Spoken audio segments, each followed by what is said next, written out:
News Futebol Clube, com Dimara Oliveira. Dimara Oliveira, primeiro uma pergunta, primeiro bom dia, claro. Bom dia, é um prazer enorme tê-lo conosco aqui, é sempre bom que a gente possa falar todas as manhãs aqui, porque Dimara é uma jornalista esportiva de extremo talento, de extrema competência naquilo que faz. Isso de manhã, Mas tô adorando. Nessa manhã ensolarada de sexta-feira. Isso é verdade. Isso aqui eu falo sempre disse isso, nunca escondi a admiração que eu tenho pelo seu trabalho. Que lindo. Dimara Oliveira, vamos primeiro fazer uma reflexão. Ah, meu Deus, eu sabia. Primeiro nós vamos fazer uma cálculo, não é uma reflexão clara. A reflexão porque me chama muito a atenção. As torcidas organizadas, usando o nome dos clubes, começam a praticar cada vez mais barbaridades. Você vive esses clubes, você tem a proximidade dos presidentes Zezé Perrella, Alexandre Calil, e por vezes esses presidentes, e aqui vai uma crítica aberta mesmo, eu estou falando com a maior serenidade, por vezes esses presidentes apadrinham, acolhem embaixo das asas do clube essas torcidas organizadas que estão se transformando cada vez mais em braços armados de gangues que querem agredir. Os clubes pensam em fazer uma reflexão mais profunda sobre isso? Acredito que sim, Paulo. E no caso dos dois presidentes que você citou, tanto o Zezé quanto o Alexandre Calil, eles têm um comportamento muito diferente com as torcidas organizadas. Você sabe perfeitamente qual é o pensamento do Calil em relação à questão das torcidas organizadas. Ele já teve confrontos diretos nesse sentido, até nessa questão de ceder ingresso, de meio que apadrinhar, como você disse. O Alexandre é totalmente contra isso. O Zezé também tem uma situação torcida organizada, aquela influência que tem sobre esses dois presidentes. Não existe isso. Acho que nesse ponto a gente está muito tranquilo aqui em Minas. Agora, eu tenho um histórico que é o seguinte: a gente precisa ter muito cuidado também, né? Por exemplo, o incidente que a gente teve hoje de manhã, já começa a se falar assim, é máfia, é galocura e tal, e às vezes são confrontos normais, de situações normais, e que já se coloca o rótulo das torcidas organizadas também. Então é preciso a gente ter muito cuidado, porque tudo o que acontece não vem só das torcidas organizadas, né? Vem de uma questão social que a gente está vivendo mesmo. E aí começa a se rotular muito, tudo vem disso. E, Paulo, a gente não pode esquecer nunca, o futebol talvez seja o caminho mais fácil para se aparecer. E muitas pessoas usam, né, dessa máquina que a gente tem hoje, que é o futebol, de tudo que envolve o futebol, para estar aparecendo no circuito. Então, positivo e negativamente. Né? Então é preciso ter muito cuidado em todas as ações que a gente está vendo agora.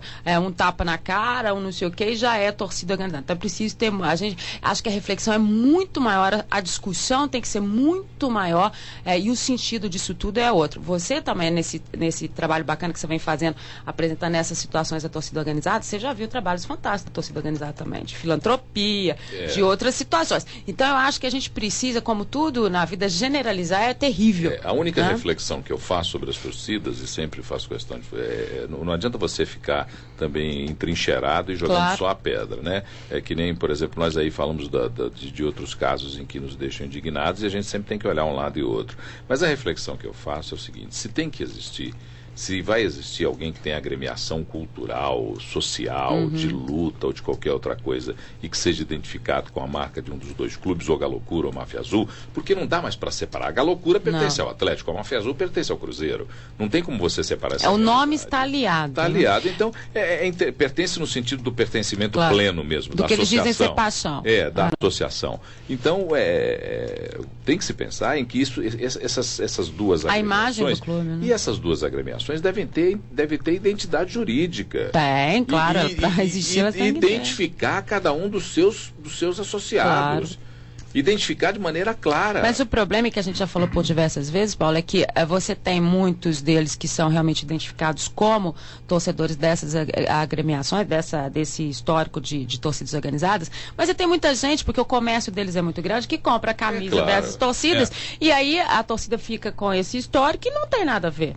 Né? Mas você aí, tem essa aí história cabe também. As torcidas, e a gente sabe que tem entre os dois comandos de torcidas, e aí não tem como esconder isso, o comando da Galocura, o comando da Máfia Azul, o comando da Pavilhão. Que hoje estão tão expostos aí da forma como estão. Isso. Esses comandantes, eles mesmos fazem questões de se mostrar truculentos, braços armados. Então isso tem que acabar. Os gritos de guerra, o histórico no campo. E um detalhe, conversava outro dia com um grupo de torcedores do Cruzeiro que vão ao estádio comumente, adolescentes e jovens, e que diziam claramente que não gostam quando a máfia azul ou o pavilhão começam com gritos de guerra e gritos de alucinação partindo um para cima do outro, que eles vão para lá para torcer e querem cantar as músicas que incentivam o time a ganhar o seu jogo. É por isso que eu te digo que não pode generalizar, né? Porque, na verdade, graças a Deus, a gente está falando de minoria. Né? Eu acho que tem que passar por aí, né? Minoria que deve ser identificada contigo. E no campo de futebol, como é que estão as coisas? Também, né, pessoal? Também. Estou vendo aí Magno Alves. Eu não acredito nisso. Não, eu não acredito. Eu vou dizer, vai ser uma grande surpresa para mim. Não estava entre os nomes que a gente mais ou menos identificava.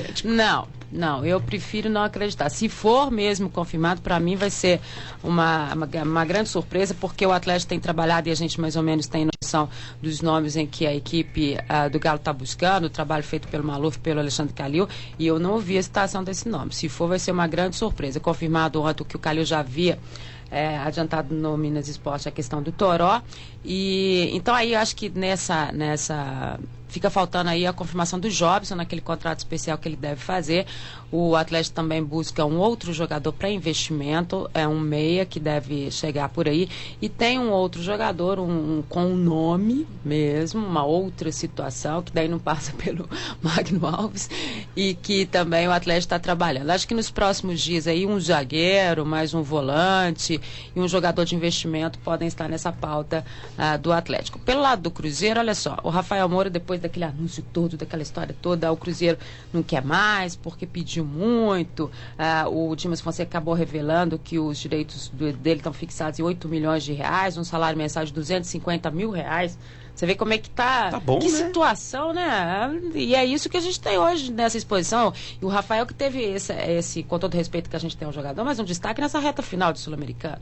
Né? Então, assim, as cifras realmente altas, e o Rafael já admitindo aí que ele quer mesmo, que é em Belo Horizonte, que pode repensar um pouco dessa história. O Cruzeiro ainda não se manifestou nesse sentido, mas disse ontem que estava desistindo do Rafael e em busca de um outro atacante. Resta saber qual é o critério de investimento, porque o Cruzeiro diz o tempo inteiro hoje que ele não tem esses recursos todos, mas tem uma equipe montada, acho que ele sofre menos nesse sentido.